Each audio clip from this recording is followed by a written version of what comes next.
I was a single mom of a 9-month-old baby. I had just found out that I was pregnant with another one on the way when I was barely making it for one child. I really didn't kind of know what I was gonna do. I didn't have a way to provide for that child.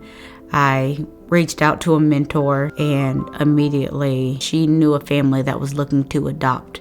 I started reading something, and I came across something that said open adoption.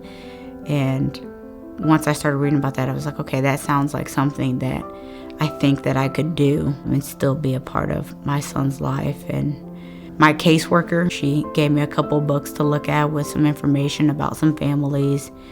The agency allowed me to meet the family. I still had a lot of doubts, and I still wasn't informing anybody about the pregnancy.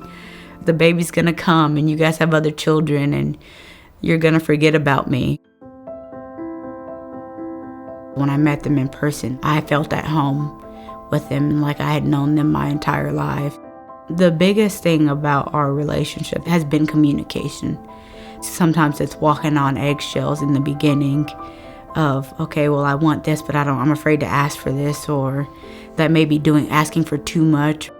And they've just kept the communication open. They've kept us invited to everything.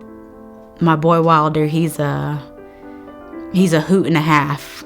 He shows in so many different ways that he does appreciate what I've done, the decision that I made, and they've always told him exactly why I made the decision.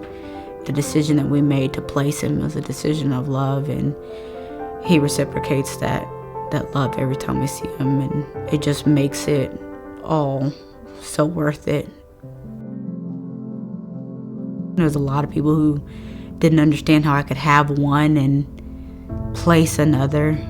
Their first 2 years, they kind of were standoffish. They were both too young to understand that they were brothers. She's my mom and she's your mom, and we're brothers, but we don't live in the same house and we don't have the same parents. It was really kind of difficult for them, and the struggle that we've had over the past year is my oldest realizing that, hey, I want my brother to be around more, and I want him to live with us, and I don't understand why he can't live with us, and trying to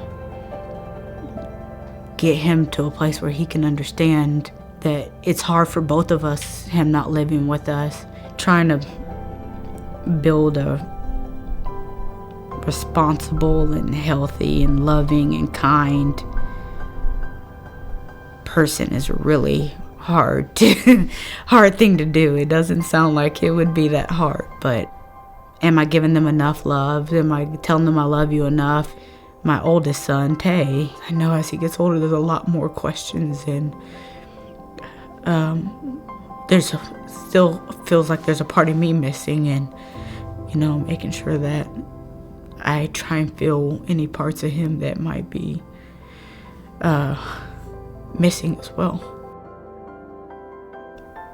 Embrace the emotions that you're feeling. You're doing your best, and you're making the best decision that you can out of love. And 10 years in, I'm still just trying to get through.